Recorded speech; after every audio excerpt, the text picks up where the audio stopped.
Welcome to the What the What podcast, where we are excited to celebrate the holiday Christmas season with you this year. How are y'all? I'm Eric Creech, alongside Kyle Whitley and Ashby Brain. Yeah. This is our penultimate episode. It's one of those fancy words that our friends from the Teen Wolf Rewatch podcast really like. That means this is the next to last episode of not just this season of episodes, but of the year here in 2021. And we are excited to be finishing off what I think is a very successful foray into our seasonal format. Yes. Thank goodness Eric hasn't kicked me off yet for all the jingle bells. No, I'm enjoying. Well, 2 years ago, Eric probably would have killed you. I would have punched something. I mean, yes. Eric has grown as a person, is what we're saying. Yes. You know, He also loves Christmas. The doctor says my heart is on 3 sizes too large. There's medicine now. I've got to take a pill for it now. Oh my man. goodness. I think there's a fan fiction story there that we should Probably. Look, I have thoroughly enjoyed this season. I mean, I love the holidays anyway, so it's a season tailor made for me to love it. But No pun I intended. think we're really, I'm really excited to see where this season format concept takes us, because I think it's really great for us, and I think it's good for the listeners. I'm really, really excited. Just a lot of places we can go. Yeah, with it. Like, and we have ideas, guys. We do. We have ideas. We will reveal them next week on the live episode.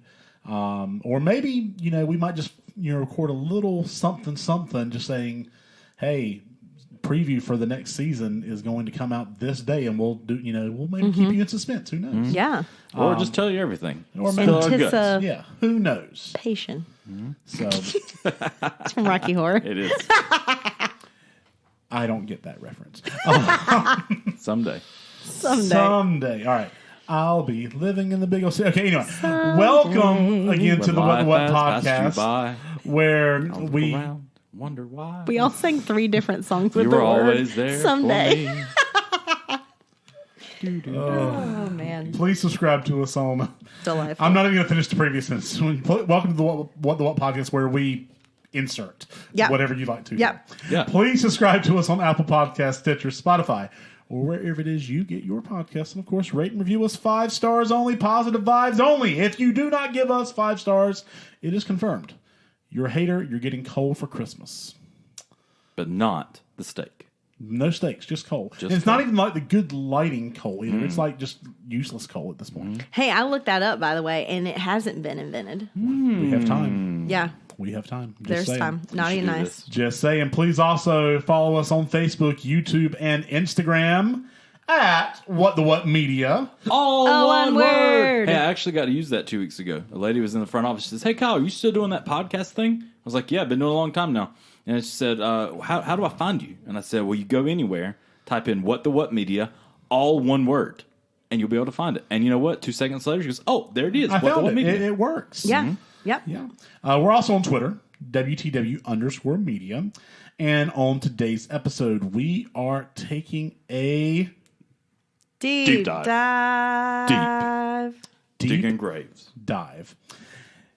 And this is our year in review episode for 2021, where we are going to discuss all the things that we enjoyed about pop culture in the year of our Lord 2021. That brought us joy. That brought us joy.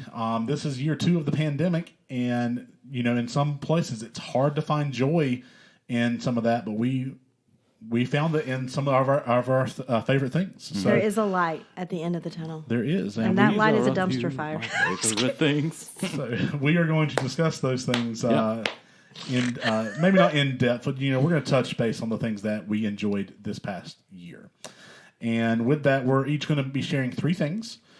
And Ashby, I feel like you're really good at starting us off, going at the bat first, leading off for us.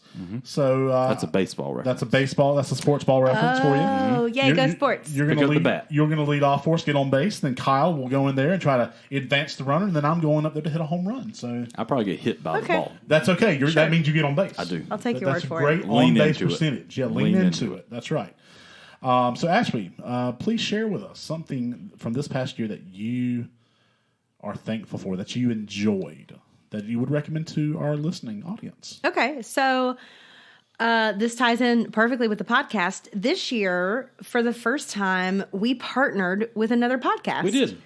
And that was super exciting. My favorite episode of the year, probably. Yeah, I Eric wasn't got even to here. talk about No. Community. We got to talk about Community. Kyle was on Sorry, Kyle. paternity No, it's fine. leave.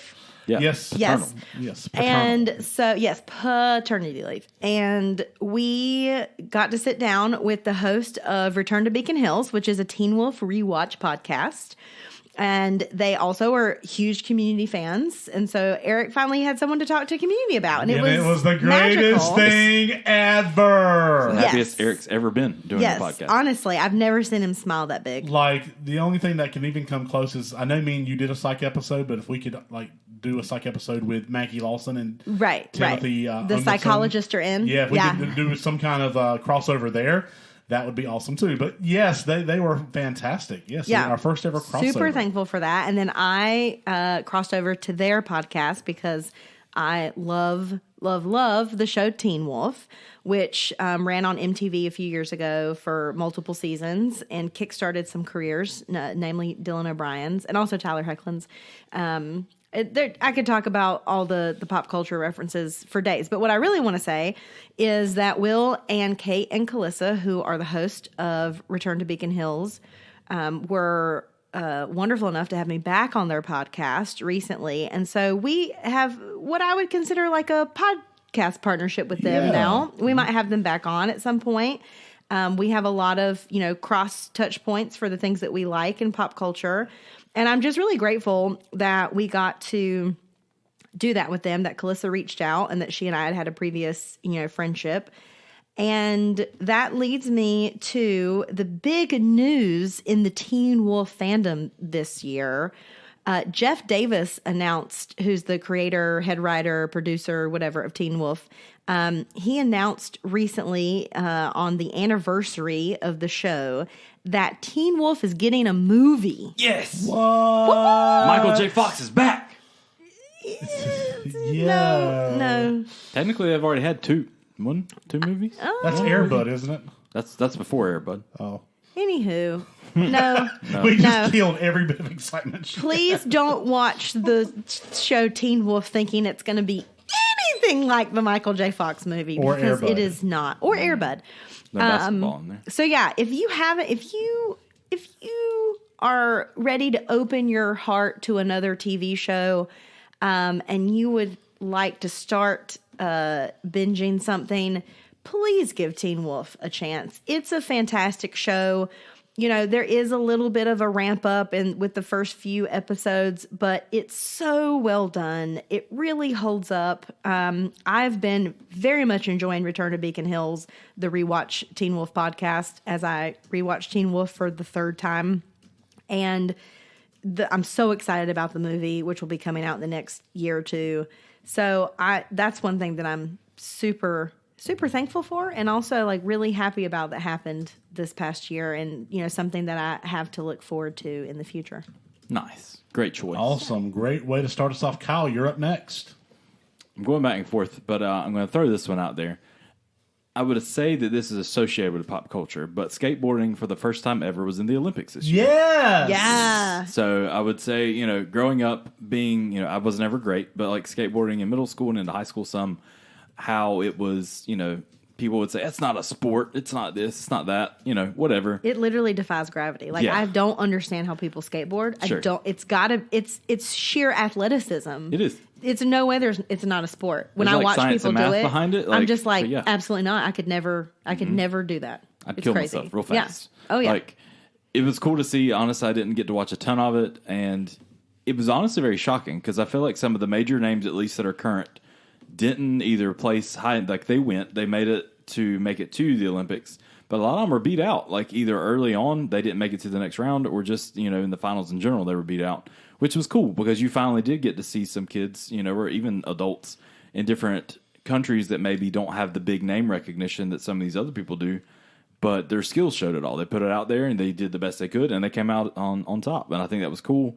I know there's a lot of debate. You've got some people that are hardcore. That's it's punk. It shouldn't be this. It shouldn't be some big globalized thing. You know what? They're punk. Yeah, well, they are. But I think it is cool, though. I think it's something, especially if you're younger, it brings it back into the spotlight for another generation to see how cool skateboarding can be and what the things are out there. Plus, just the insane amount of things that people can do now on a skateboard compared to when we were younger.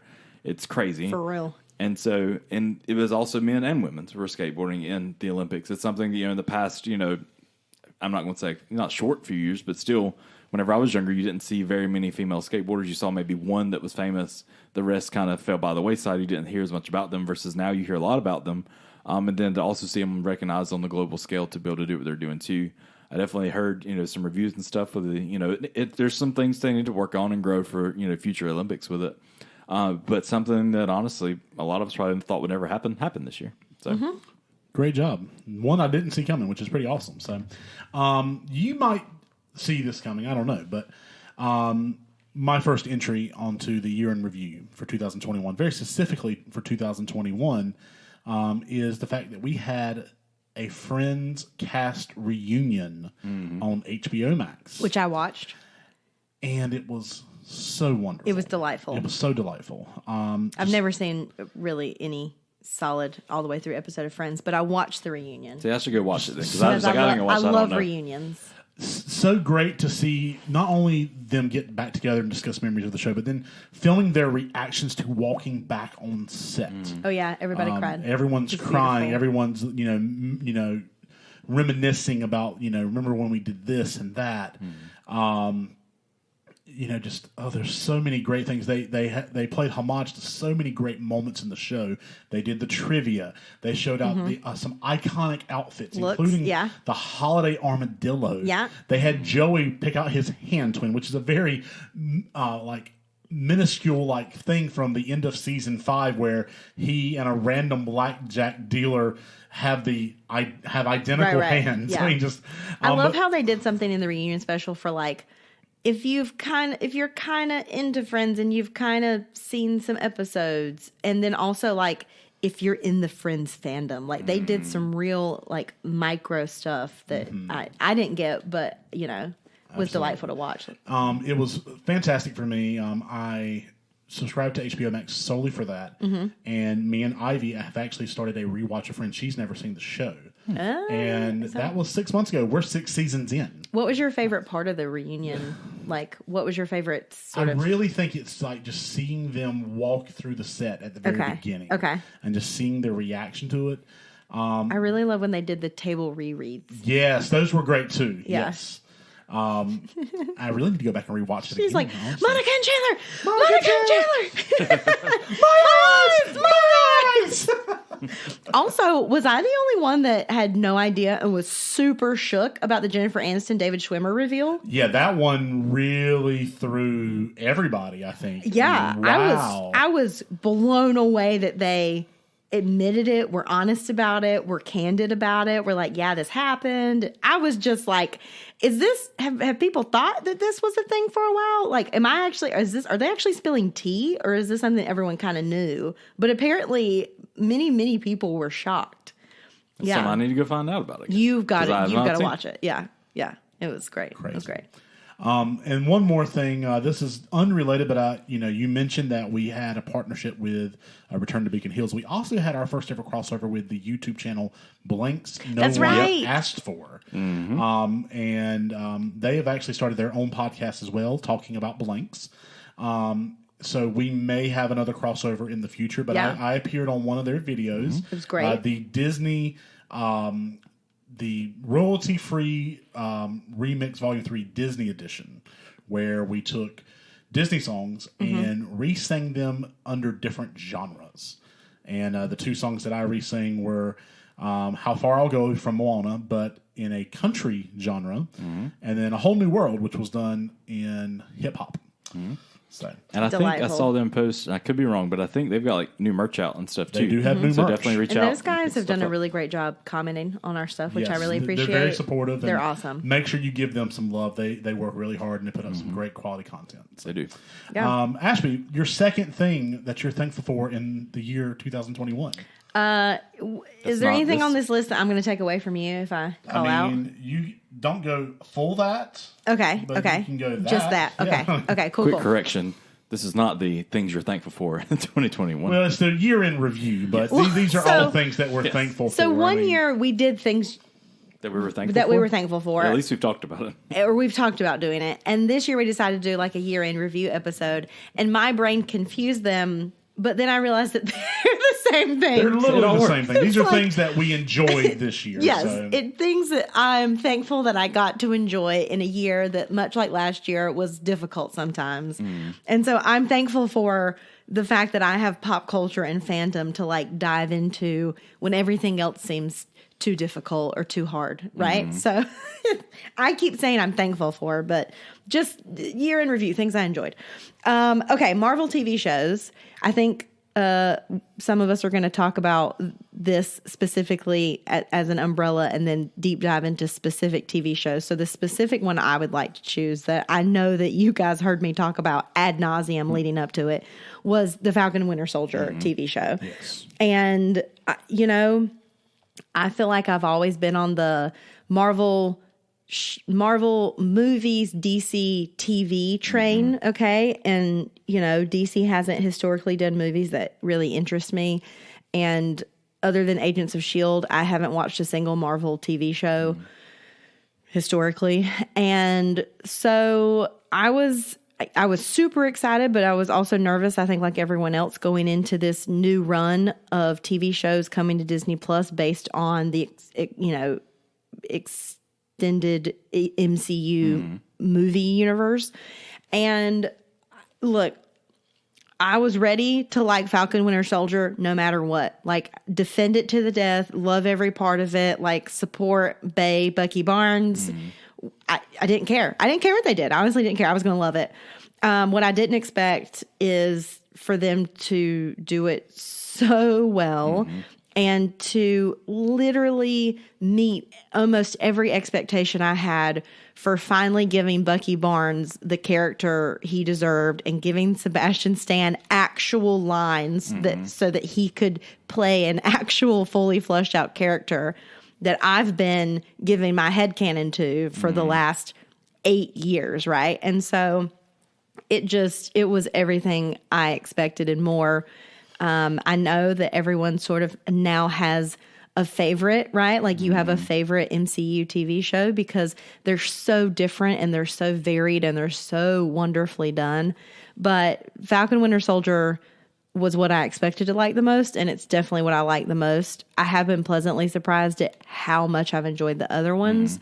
Hawkeye being the one that's on right now, and already 2 episodes in, no spoilers, but I am just like, thank you. Like, thank you. The things, and here's what I'll say specifically about Falcon Winter Soldier, but I think it applies to every TV show that Marvel has done this year.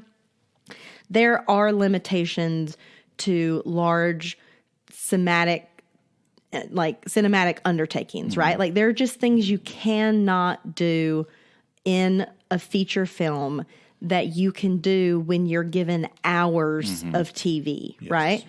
And so I understand that. Like I understood that there were character limitations and time limitations and, financial limitations. I get why the parts that I feel like are missing in the MCU are missing. But because of that, I now had a bigger expectation for these TV shows because I'm like, okay, you don't have an excuse anymore. You have 5 hours to tell me this story. Okay. You have 5 hours to flush out these characters. If you don't do it and you don't do it in a way that I think the fandom expects, then you can't fall back on, oh, well, it was an ensemble cast and we had to give time to everyone and we only had 2 or 3 hours. And I just think that in a way it frees you up, right? But then in a way it weighs you down because now you don't have an excuse. And from, start to finish, WandaVision, now we have Hawkeye. I know they're going to keep coming out with TV shows, but I just... It surpassed all my expectations in a really wonderful way. And I've been really happy this past year watching Marvel TV shows. I'm not going to jump ton into that. The only thing I will mention is something that we've never really seen much before was done with these type of movies, where typically you will have the movies that have these stars that are cast that you never see on television because they've reached the movie level. Yep. But to see them do shows where they bring those stars that are now the stars of these television shows, it's not really like how Agents of S.H.I.E.L.D. were its own show, which is good. I'm not bashing that. Right. But they would have moments where they bring in a star every once in a while from these movies. Like Fury or Sif. And it was a big deal. Like, and it was good. But to have that, where all of a sudden they're going to bring these actors that are on this level that you know from these movies and not make a movie around them, like, the ongoing things where maybe you see them once or twice, but to have a full-blown show that is them, I thought that was great, and they did well with it. Absolutely. Yeah, definitely. Mine jumps way off. It's not necessarily like, oh man, I'm super thankful, and I'm not saying I'm not thankful, but something big happened this year that also relates to when we were kids, but the Free Britney movement happened this year. So it's been going on. Something on my list. Nice. Good job. It's been going on for a while.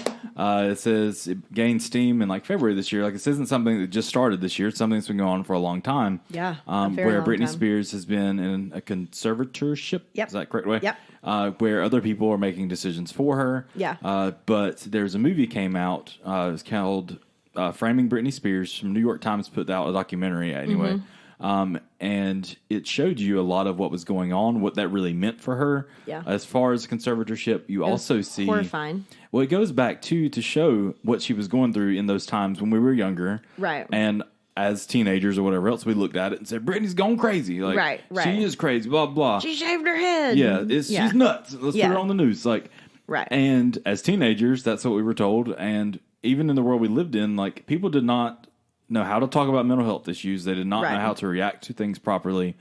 But then to go back even beyond that and see paparazzi, like, we knew paparazzi was a big deal. It's always been there. Right. But to see all that she was going through, all how she's getting chased down, how so many horrible things happen. Right. You didn't take that into consideration. Yeah, she was some a lot famous of those star. Altercations now look very much like assault. Yeah, 100%.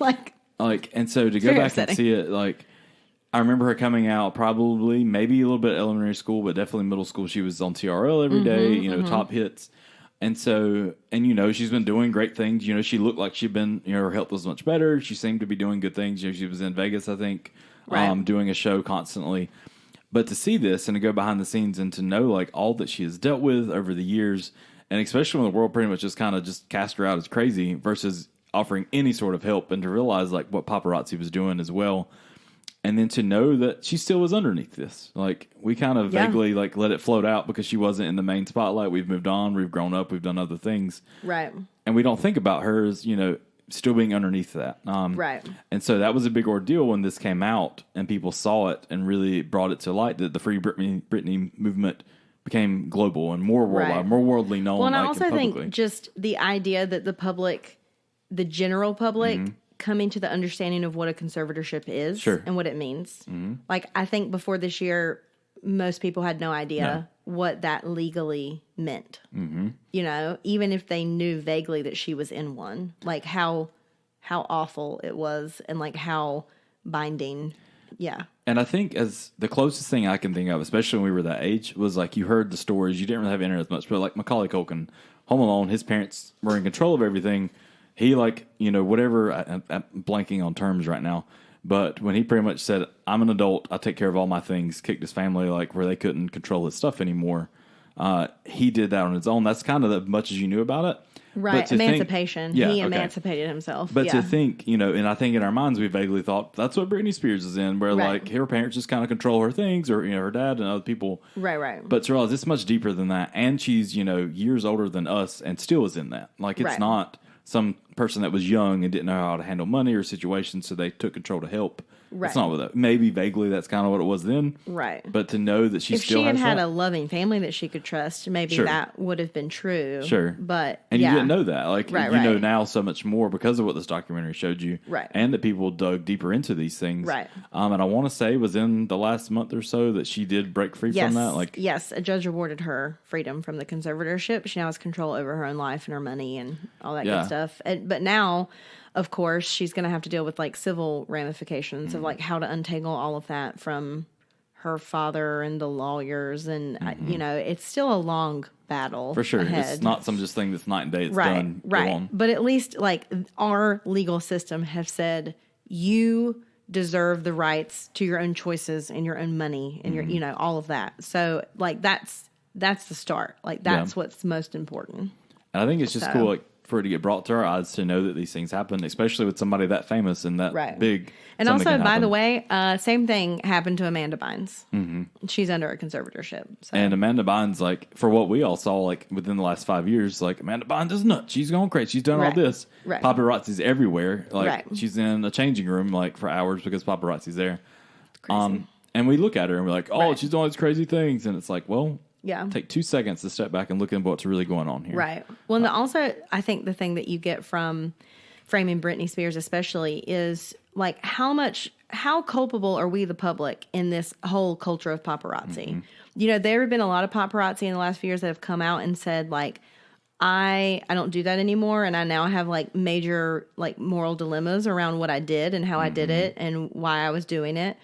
You know, but also when we buy the crap out of Star Magazine because they paid a paparazzi $500,000 for one photo of a star doing something they shouldn't have been doing, or being somewhere they shouldn't have been, or just minding their own business, or just taking the right photo, right? In, like, or like with their kids, like you're taking pictures of children, you know, like you're hiding in bushes and you're jumping out of cars and you're breaking and entering into, like, it's just nuts. And so how do we change that, right? And it, like, it's on us to a certain extent as a culture, like as fans and in pop culture and as a people, to say the only way to stop this whole supply and demand situation is to stop demanding it, right? So stop buying these publications that purchase these photos. And it has gotten better, right? Like, you talk to stars like Dak Shepard. I listen to his podcast, Armchair Expert, and he's very open about his very long-term relationship with the paparazzi. And he and his wife, Kristen Bell, started this sort of movement in Hollywood. And I don't know if it's an actual, like, contract system, but it's basically like, here are the paparazzi that we'll work with, and here are the paparazzi we won't. And it's based solely on the fact that we have asked these publications who buy from paparazzi to sign an agreement that they will not buy or publish photos of our children. And then that means that there is absolutely no monetary gain for then the paparazzi to want photos of our children. You know, and it's like, he's like, look, I'm not arguing that, like, I bought into this life, right? Like, I became a movie star to a certain extent. Like, I have chosen this particular thing that makes me susceptible for people chasing me down to take my picture. Okay. Kristen and I, we made full, like, choices in good faith and, like, all knowledge about being famous. Okay. Our kids, who were like 5 and 8, didn't make that choice, had nothing to do with that choice, have no options other than to be our children, right? And, like, they don't deserve that. And they're minors, That's by awesome. the way. Yeah. So, like, I think we're changing the conversation, which is important. So definitely dig into that if you hadn't. Absolutely. Well, I'm going to go back onto Ashby's train for my second entry into the year in review for me. We're going to go a few months prior to The Falcon and the Winter Soldier, to WandaVision, which came out in very early 2021, January. And to me, this was like the first time, like, they released 2 episodes out of a possible, it was a 9-episode series. And it was the first time watching something where I had no idea what was going on. Like, you know, producer Ricky, or former producer Ricky from who gets a shout out on every episode, he was like, "What are they doing?" I was like, "Honestly, dude, I have no idea." It's delightful. I have no idea. Delightful. I'm just as, but just the way they recreated 50s and 60s and 70s and 80s and 90s television, all the way up to 2000s. Like, you know, the first 6 or 7 episodes were all spoofs on the television at that time, spoofing the Dick Van Dyke Show and Bewitched. You like Growing Pains and Malcolm in the Middle and Modern Family and The Office, and just that artistic decision was delightful for me. While they tell a story about Wanda and her grief and the other strange things going on, it was literally like each week, like you get a little piece of the puzzle, and you get another little piece of the puzzle, and then you're starting to shape what the puzzle looks like, and then they hit you with "It was Agatha all along," and they hit you with that, and then the last episode where the kids and Not Vision and Wanda and just, they all come together to fight as a family. Reminds you of the Incredibles. Yes. And then she has to let them all go. I mean, it's just. I sobbed. It was beautiful. I sobbed hysterically. You guys have seen me do it. Artistically beautiful. The story was beautiful. It opened up just waves of where they go from here. We got to see Darcy and Agent and Jimmy Woo. And there's a couple of flaws with that, but for the first Marvel television show to come out. Yeah. And especially when it came out, it had us captivated. And Marvel would continue this captivation. You mentioned the Falcon and the Winter Soldier. They also would do this in Loki. And then with What If that came out in early summer. And then, as you mentioned earlier, Hawkeye has come out and is a delightful watch, a delightful holiday watch. Protect the pizza dog at all costs. Lucky. Marvel. I honestly have not seen any Marvel movies this year. I've started Black Widow. I'm halfway through. I will watch Shang-Chi. I will get to the Eternals. I am planning on going to watch Spider-Man the weekend it comes out. But, with the pandemic interrupting our entertainment avenues, I'm finding it difficult to jump back into where I was, where I'd be at the movies once or twice a month. Look, Black Widow is excellent. It is. Shang-Chi is excellent. Yes. I still have to see the Eternals. But my Marvel television fix is what's kept me in the Marvel MCU fandom this past year. Yeah. And it all started with WandaVision. So that would be my second entry on the list. Nice. Ashby? Okay, am I going to take this? Am I going to steal this from you? You can have it. Okay. We should compare Spotify records to see who actually listens more. I think it would be me. I think it probably is probably gonna be me. But whenever Spotify gives out the year in review, does Apple Music do that? I'm sorry. I listen to old things that I've listened to forever. They don't give you like here's what you've listened to this year the most. I wonder they do. if Spotify They do it all the time. Yeah, they have a whole thing that if I want to, I can just go click. And listen now. Okay. Man, okay. That was going to be a burn on you. You turned it on. No burn. Right, yeah. Whoops. Yeah, I got to figure out how doesn't do that for you all the time. To it. Anyway, okay. So, Spotify. Love Spotify. Miss it. I don't think they'd start releasing it until December 1st. I took a little break during the holidays this last week. I haven't been listening as much because there's been so much good stuff on TV, and I've been busy. But, y'all, on a daily basis, I feel like throughout the last 2 years, because now we have last year the pandemic, this year the pandemic, like there's got to be someone at Spotify. You know how there's that joke about your personal FBI agent? You know, there's got to be someone at Spotify that is like, should I reach out to her? Because like all she's done for 2 years is listen to murder podcast and Taylor Swift.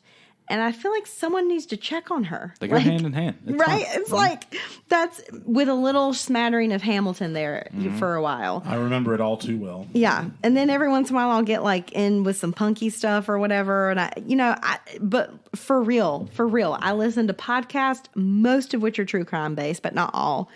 And then since she came out with Folklore last year, I mean, actually probably since Lover, right? She released Lover right before the pandemic. Lover was great. And ever since then, I can't not listen to Taylor Swift. Like I just listen to her constantly. And if you had told high school, college, grad school me that I was going to listen to this much Taylor Swift, I would have been like, there's no way. I mean, I love her, right? But like, there's no way. I like her radio hits. That's about it. We're surface level. Loving Her is Red. Loving Her is Red. Speaking of Red, Taylor's version dropped recently. Amazing. She's been doing her re-releases. And not to sound like a total Swiftie, but I just want to make it clear that she is not re-releasing to make money. She is re-releasing because she tried to buy her original music and was denied that opportunity. And the only way legally that she can get around that is to re-record everything she doesn't own and make a new version of it and then call it Taylor's version. That's the only way she can do it. And it's just about ownership. It's not about money. That being said, thanks to her fans, girl's making a lot of money on these re-records because other people or other entities like I believe iHeartRadio recently released a statement and said, as Taylor puts out Taylor's version, we will no longer be hosting not Taylor's version on our streaming service. Nice. So the people who bought her music out from under her can no longer benefit from it monetarily. Something also, I think Spotify and iHeartRadio did this for Adele. They Adele put out her new album, and she requested that if you're listening to the album, you cannot skip shuffle. Ahead. Yes, you have to listen to it in order. The order that it was originally. Because some albums, that's important. And I think that's pretty, awesome that they're using their platform to say, hey, this album was crafted this way on purpose. It's a story that we're trying to tell. Yes. And lesser artists, when I say lesser artists, less popular artists have come out in appreciation for that because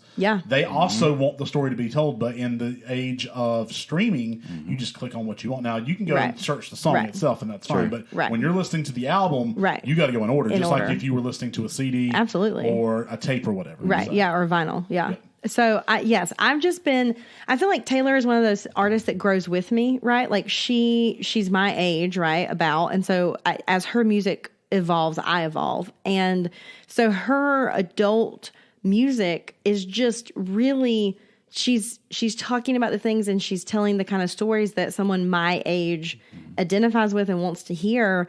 And I can't get enough of it. And then with her re-releases, I'm rediscovering her albums.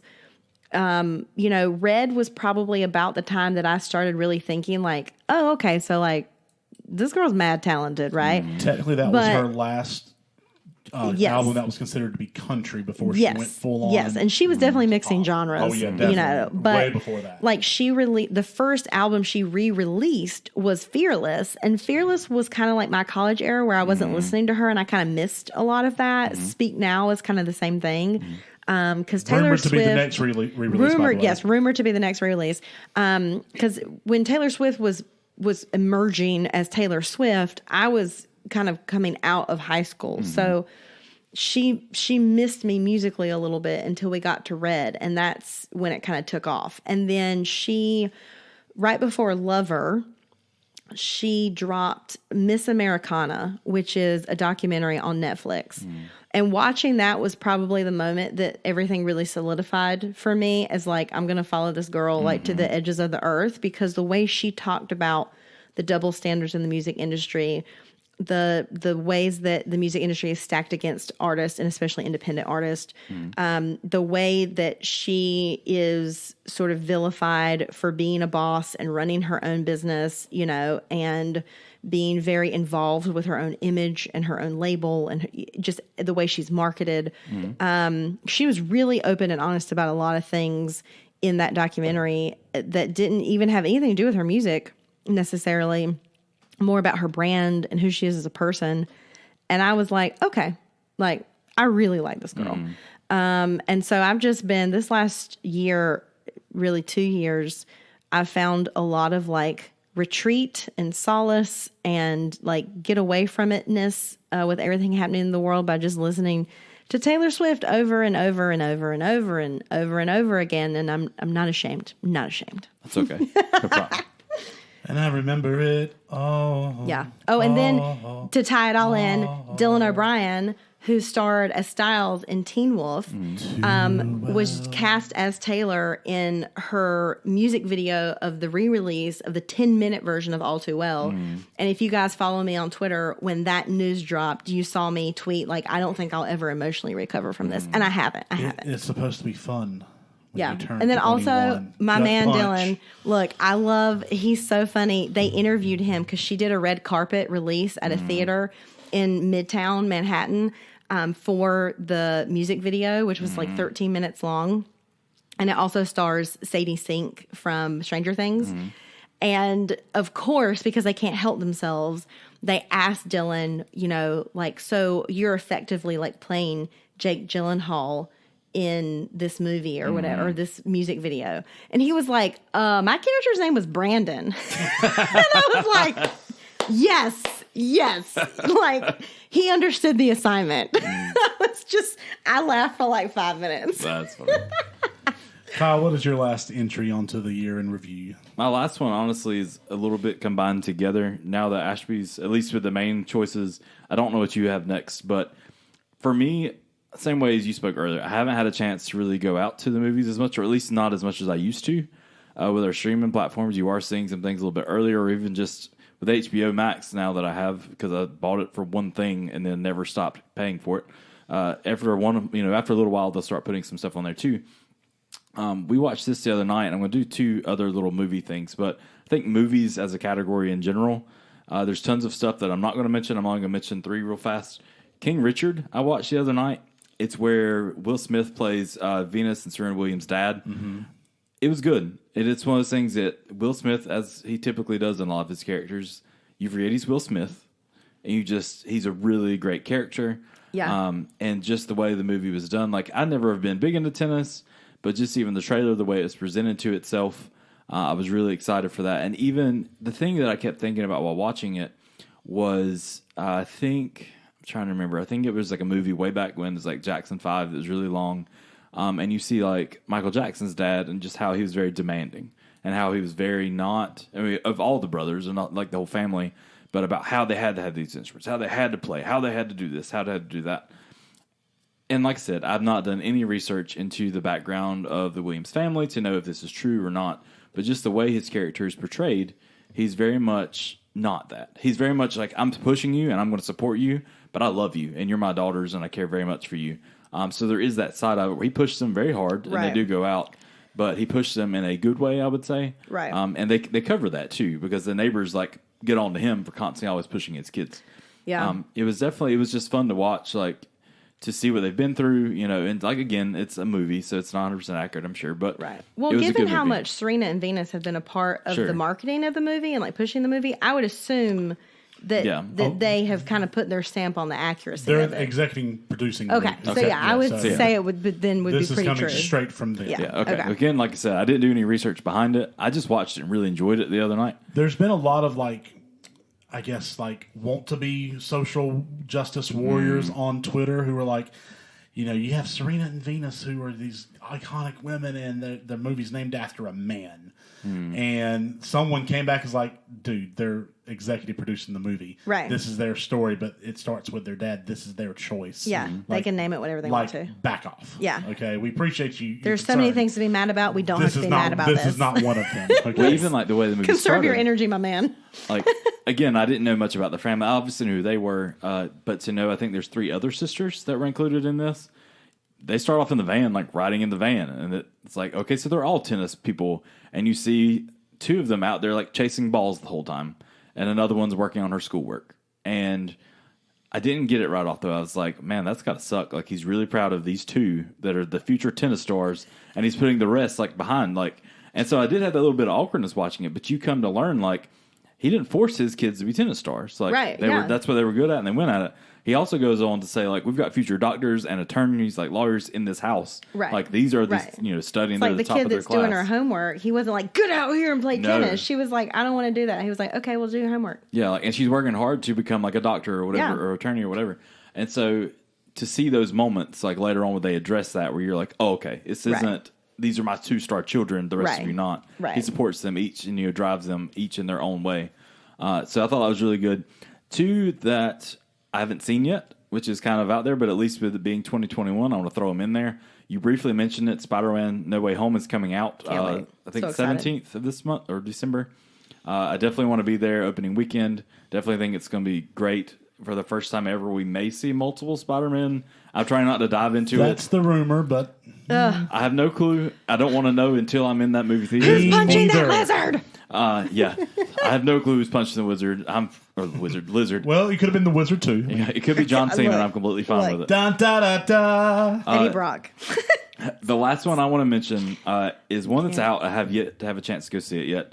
Ghostbusters Afterlife. Oh yeah. They've talked forever about making another Ghostbusters movie. There's been a billion scripts written. Dan Aykroyd's talked about it multiple times. Harold Ramis, was very involved, and he's passed away now. So a lot of people automatically assumed it's done. Right. Harold Ramis is not here. Not going to happen. Yeah. They did come out with the all-female cast version. That honestly was more of this is a fun, whatever, 2000-ish movie. Yeah, this is like a hot take on this isn't a continuation of the story, right? So I'm not going to say it's a horrible movie. Like, if you go into it and just enjoy it for what it is, you may have some fun. Yeah. But it's had not some humor.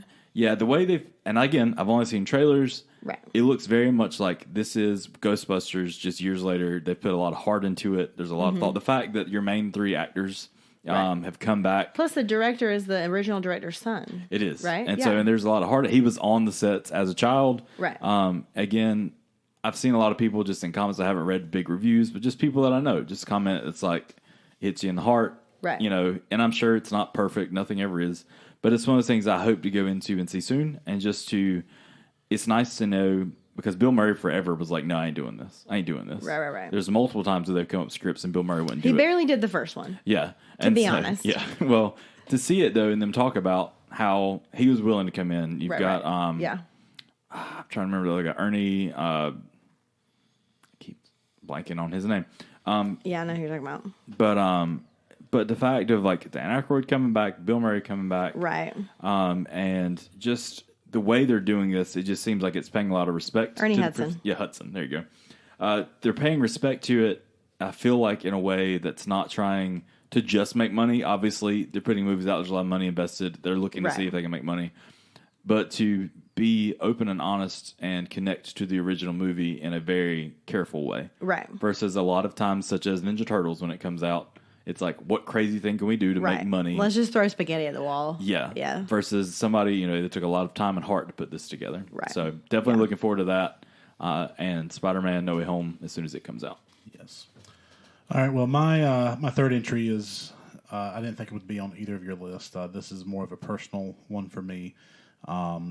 Need to Breathe releasing a new album this year titled Into the Mystery. And the way they did this album, they actually released two albums. One was a live album. They did their first live show that was socially distanced back in March of this past year, which was sold out. They did 3 nights, and they were sold out ridiculously fast.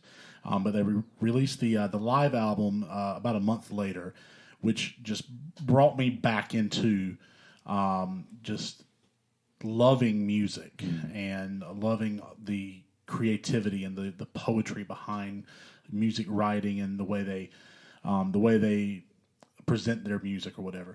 The way they did this album, though, they got tired, just burned out on the Zoom writing session. So they quarantined for 2 weeks, and then they rented a house, and they stayed in that house for 6 weeks. Nice. And they wrote the entire album.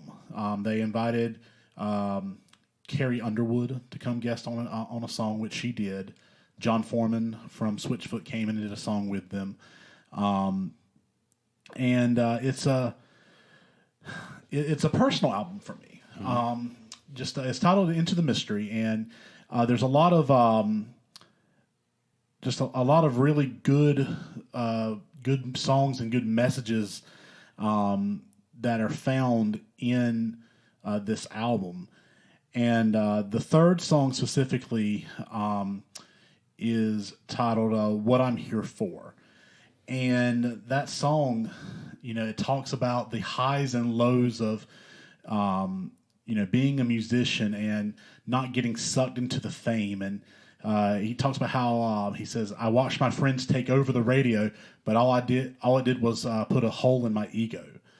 And talking about how that jealousy bug took over the gratitude or the joy he should have had for his friends whenever they made it big, but it just made him bitter. And I found myself like really immersed in that because in my own like music or just extracurricular hobbies, I've got friends who are doing great things aside from the stuff that we're a part of. And it was real easy to go down that, like, man, that could have been us. But it's like, no, I need to be happy for them. I need to put aside my ego. Because he follows that line up with, I had forgotten what goodness looked like outside my window. But isn't that the way the story goes? And he says, I don't need silver linings. I don't need so much more. I just need room to be wrong sometimes. That's all I'm looking for. And he goes on to the second verse where he talks about how I was really trying to mean something to someone, and just feeling the hurt like that he is just being vulnerable in that one song. But the whole album, again, as we talked about earlier, tells this story of a group that has had their struggles and has had to find ways to not throw away the good things, to remember the good times, to instead of they talk about in the penultimate song, I wish I could take a picture of in my mind so I'll always remember. And then the last song is just a very slow ballad where he talks about he looks in his house and he has his wife and his kids, and he's just so reflective and thankful, and just such a good album. And it's meant so much to me this past year, and just opened my eyes to some of my behaviors and some of my faults and some of the things I've had to work through, and allowed me to refocus them on not letting the good things fade away, not letting the goodness right outside my window be unnoticed. So that's my third pop culture entry, Into the Mystery, Need to Breathe. Go check that out, please. Nice. So, Kind of favorite it on Spotify right now. Great album. So that's all we have for you today. Do y'all have anything else y'all want to add? Nope. Don't think so. We are all podcasted out. Well, I think there's tons of things that you can just go look at on your own. I feel like I searched a ton to be like, what were the movies or TV shows? And there's tons of stuff that's great that's come out. Look, honestly, follow me on Twitter, and I'll let you know when I'm excited for it. I think there's just tons of things, and I think it's the same way. There's tons of pop culture things, but it just varies depending on who you are. So dig into that. I think it's good to take some time and look at stuff over the past year in your general life, but also just the things you care about that you like, entertainment wise. And just review that for yourself as well. Hey, share it online with us. What are some of your favorite things that you've seen or loved that's come out this year? And let us know about it. We'd love to check them out too. Absolutely. Y'all want to hit them with some last minute plugs?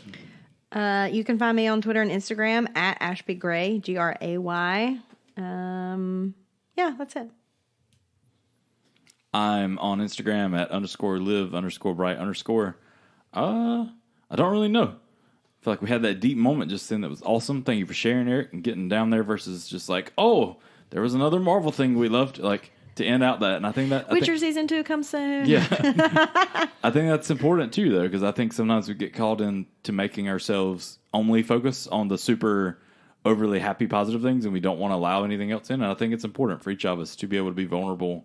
And to put it out there. That took a lot, knowing to put it out there for not just two people in a room, but for other people listening. And as well. we were talking about how our musical episodes are some of our best episodes, and the statistics seem to also prove that out. But I think that the one thing that the three of us really agree on and really vibe together on is how much music matters to us, and how much it's meant to move you, and how much it has meant to our lives through the years.